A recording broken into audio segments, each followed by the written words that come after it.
Good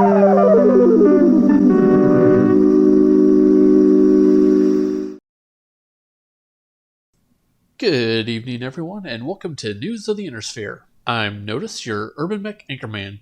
That's right, I'm back on the air after that last unfortunate incident with my HPG transmitter meeting an unfortunate demise.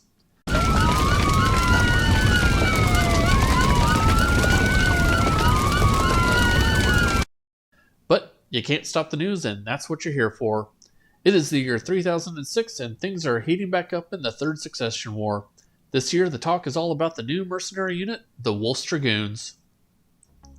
The Capellan Confederation sends the Blackwind Lancers and the Marians Highlanders to raid the planet of Valexia, only to find the strange, new, and relatively unknown mercenary unit waiting for them. The Dragoons send them packing. At the same time, other elements of the Dragoons have pinpointed their base of operations as being Halloran V. So in early February, they jump into the Halloran system and use the planet's moon of Meridian to mask their approach. Then they lay in wait for the Lancers and the Highlanders to come back from their raid on Valexia. Once the units have landed, thinking themselves safe, the Dragoons launch their attack, obtaining total surprise. The fighting was so bad for the defenders that the Lancers and Highlanders surrendered their base after the first day of fighting, opting to retreat into the rugged terrain of the nearby valley. On the second day of fighting on Halloran, the Dragoons were becoming increasingly worried about Capellan fuckery and decided to change up their tactics. I have no idea why anyone would think that. It's not like House Liao has ever had to resort to underhanded techniques or anything. Instead of getting bogged down in the slogging match that they were now facing, they decided to go straight for the kill before reinforcements could arrive. While the Dragoons' Beta Regiment makes an assault on the Highlanders' position within the Shoal Valley, the Gamma Regiment would act as a reserve. Meanwhile, the Delta Regiment would take up positions within the city of Gettin to prevent the Lancers from either coming to the Highlanders' aids or accessing ComStar's HPG station to call for help. The Liao forces would attempt a counterattack that both surprised and pushed the Dragoons back. This would all be for naught, as the Dragoons would rally, regroup, and regain their lost positions. By the end of the third day, the Lancers were completely pushed out of Gettin, while the Highlanders were frantically trying to consolidate their defensive positions at the far end of the valley that had just been turned into a roaring inferno by the Dragoons. On the fourth day of fighting, the Dragoons would be making steady gains against the Lancers and Highlanders despite putting up a tenacious defense. The Dragoons, rightfully so, felt that the Liao forces were close to breaking. They correctly surmised that one more good attack would finish them off. At the start of the fifth day, the Liao defenders received reports of a large force coming in behind them. It was at this point that the Lancers decided to evacuate the city completely and meet up with the Highlanders. However, what was perceived as another Dragoon force was actually their Special Forces unit called the 7th Commando. They had infiltrated the Lancer positions and started broadcasting false reports. The ruse worked perfectly, as the Lancers unexpectedly arrived at the Highlanders' defensive position, which then threw both units into disarray. The most that they were able to do was attempt to break out and leave the planet. The Dragoons would crush the Liao defenders so badly that when reinforcements finally did arrive, the best that they could do was help the two surviving regiments escape off of the planet. The Battle of Halloran was over and the Dragoons had their first victory. Later on in the year, the Dragoons' Alpha Regiment and their 7th Commando unit both raid the heavily industrialized planet of Styx. They start by causing power outages and creating small fires around the area of Hegemony Bay. The defending 4th Confederation Reserve Cavalry mistakenly believes that this was the start of local rebels planning an uprising.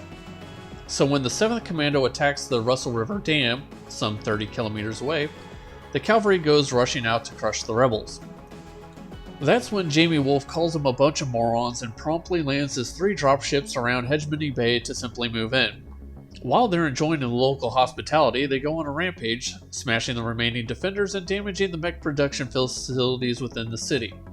Once the cavalry realizes that they've been had, they then rush back to the city just in time to see the Dragoons loading back up and flipping them the middle finger as they leave on their dropships with minimal losses. Leadership within the Capellan Confederation starts to wonder why they're getting spanked harder than usual this year. This shouldn't come as a surprise to anyone, as the Dragoons bring to the table superior mechs, weapons, firepower, organization, communication, support, training, tactics, strategy, education, morals, ethics, decency, humanity, etc. Meanwhile, the Wolf's Dragoon seems to be having some personnel issues. Cranston Snord is drummed out of the unit on the trumped-up charge of leaving his post and looking for Star League-era artwork during a battle. No, he totally wasn't looking for a Star League cash on Royal, a Dragoon spokesman has said. This story raises a lot of questions as Snord was seen on Halloran at the time and was nowhere near the planet of Royal. When pressed for this, the Dragoon spokesman snapped back at our reporter and said he was on Royal. End of question, now stop asking me or else I'm going to review. Okay, sure, buddy, whatever that means. Anyway, rumor now has it that Snord is now heading to the planet of Crossing with nothing more than his archer. We'll catch up with him next year for his take on the incident. Over in the Free Worlds League, Janos Merrick finally realizes that the Lyran Commonwealth's Operation Concentrated Weakness is aptly named and starts going on after worlds that don't already have a legion of mechs on them. While House Steiner's forces clash with House Merrick troops on the border world of Pollux, Janos Merrick launches deep strikes on the key factory and administrative worlds within the Commonwealth. And by deep, I mean so deep that one wonders if he was going to look for Kerensky deep. Namely, he hits the planets of Bolin, Halloran, and even Coventry that's on the other side of Steiner space, along with a lot of minor planets that are much closer to home.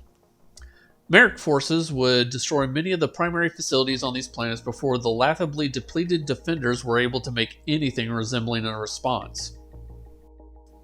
Meanwhile, within the Lyrian Commonwealth itself, Archon Alessandro Steiner celebrates his 49th birthday this year, even as the confidence in his leadership hits an all-new low. The celebration is marred by Katrina Steiner looking haggard and from being chased for a whole year by Loki, shows up and tells Alessandro that he's sitting in her chair. With the support among the Lyrian nobles, the Estates General is convened and, after a heated debate, a vote of no confidence is passed unanimously. Furious at the vote, Alessandro storms out of the assembly building only to be met by members of the Lyrian High Command. They tell him, in not so subtle terms, that he should step down for the good of the Commonwealth. Operation Concentrated Weakness, which Janos Merrick is currently taking advantage of, is cited as the main reason along with the series of reversals that the military has suffered from the Archon's policies. They most definitely want a military-minded woman as the head of state.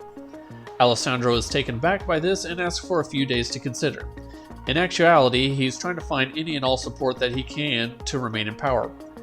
However, he found that no one was willing to back him anymore, especially with rumors running rampant that he had tried to have Katrina killed. In what I am sure is totally unrelated news, the Red Corsair disappears from the periphery. We now move on to the stocks report. The C-bill is down against the House bills again this year, now reaching a crisis point as it hits a new 10-year low.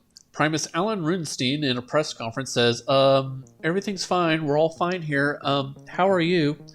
As he initiates a 20% rate increase to all services as a stopgap measure. Needless to say, the First Circuit does not share his optimism at the situation. In fact, they were outright hostile to this policy. Combined with his incompetence on the Jolly Roger affair, in which they lost a good number of comm guards to a pair of pirate lovers, and for his failure to pierce the origins of the Wolf's Dragoons, Runestein is invited to resign as Primus of the First Circuit. And we all know how ComStar deals with outgoing leaders who don't want to leave, am I right? With Runestein resigning as Primus, he departs Terra for St. Ives, taking over as Prince Center of their HPG station there. In the meantime, Julian Tipolo is elected Primus in his place. His first order of business is to say, no, we totally did not force Runestein out at gunpoint. We threatened him with impeachment. Get it straight. And now for sports. On the game world of Solaris 7, Phyllis Barnes wins the title of Grand Champion. In her post-match interview, she thanks Terry Bates for not competing this year as she didn't want to go up against Terry and her Atlas anymore. Finally, the Wild Geese mercenary unit forms, much to the amusement of other mercenaries and the MRBC itself. That is, until they all remember that geese will fuck you up in a park just to steal your lunch money. And that's the way it is in the Inner Sphere. Join us next time as we go over the Dragoons kicking ass and taking names, Cranston Snort getting into more trouble, and a change of leadership within the Lyran Commonwealth. And by change, I mean coup. Thank you, good night, and we'll see you next time.